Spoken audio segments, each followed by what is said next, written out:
Hello, we're here with Paul Steward of Platiunm Oak. Nice to have you with us. Nice to have you. Good to speak to you, Fernand. Um, Grateful that we can now spare more time to have interesting discussions. Of course, it's a shame it is such a big emergency at the moment. What do you see as the current state of medical preparedness from the EP/CP profession? I think by and large, the biggest concern obviously is to what's coming. It's not so much the position we're in at the moment. If we're looking at potentially these numbers doubling every 4 to 5 days until June, which is one of the predictions, we are very rapidly going to see a situation where the National Health Service, including all the private provision, is going to be overwhelmed or very close to it.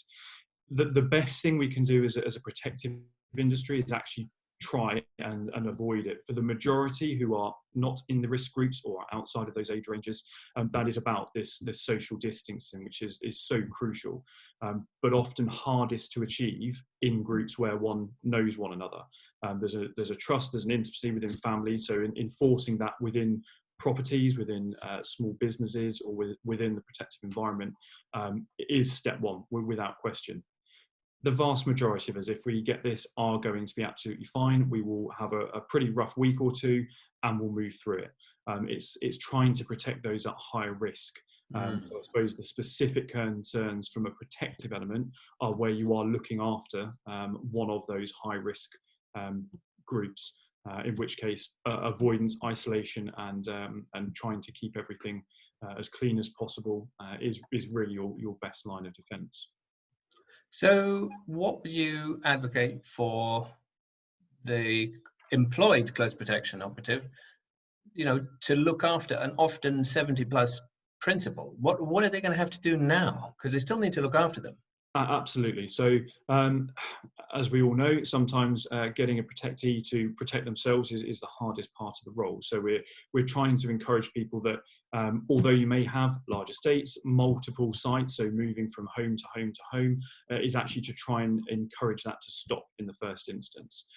Thereafter, once they are more isolated and hopefully within your own kind of residence, it is to actually look at reducing the team size directly in contact with them, and potentially look at compartmentalizing your teams thereafter. So if you can, and your team's a significant size, for example, keep them in groups of 4 or 6, so your external RST are not coming into any contact with those who are directly in contact with the principal. So we're still looking at this kind of defense in layers, which I know is kind of banded around left, right and centre, but you're applying exactly the same kind of mitigation. Keep the boss isolated from their team as much as possible. Keep the key team isolated from anyone who's external or on the perimeter, and avoid visitors. Use technology. Most of the bosses are going to have facility, and certainly the finances to have video conferencing, to have discussions remotely. There is no need, and probably less need than anyone, for them to be in personal contact, and that really will be the best move forward.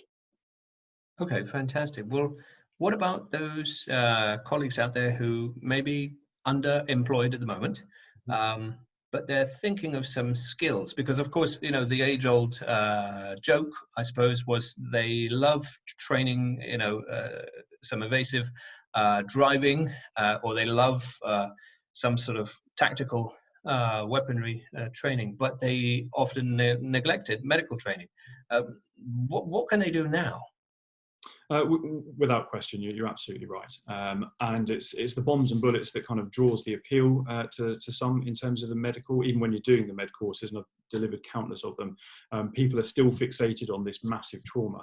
Actually, the medical side is the thing that is probably most likely to happen, and as we're seeing now, is the one thing.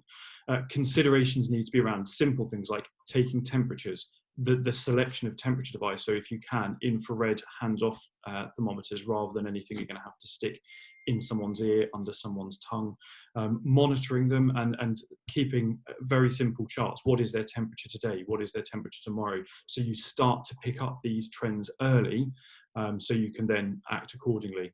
And if you've got access to their own physician, remote access, considering your prescription access and medication access, to keep the regular medications coming, to keep them as healthy as they can be, to stop the need for them moving into critical care.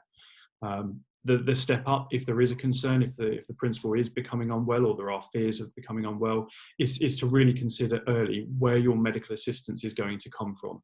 Do you really want to take the principal into a crowded hospital or an intensive care unit where you can guarantee you will not be allowed in there, you will not have any protective element over them?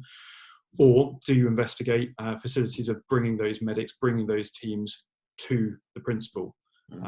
Which is obviously our focus without the pandemic, is bringing that care to the principal to avoid the need to go to hospital. We have ventilators, medication, we have paramedics, access to doctors, etc., to bring the care to the principal rather than the other way around, and therefore keep them safe medically and in a protective bubble. So perhaps would I be right in doing a bit of an analogy that the types of preparations people made for hostile environments where they were fearful they wouldn't get the medical care of home, they might need those preparations for a familiar country? Yeah, absolutely that. We've been banging this drum for years, as many others on the panel on Thursday, I'm sure will say the same. It's about this preparation. It's making sure you're ready for this before it happens, which is always unpalatable. People are happy to buy insurance because they have to. This is no different. You are investing in the insurance for when this happens, or if this happens. You hope it doesn't, but when it does, you're ready for it. So yeah, absolutely. Perfect. Well, thanks ever so much for your time. I look forward to catching up with you this Thursday, the 26th, for our online conference. Thanks ever so much. And I think this will prove very valuable to the operators out there. Great to talk to you, and I'll see you on Thursday.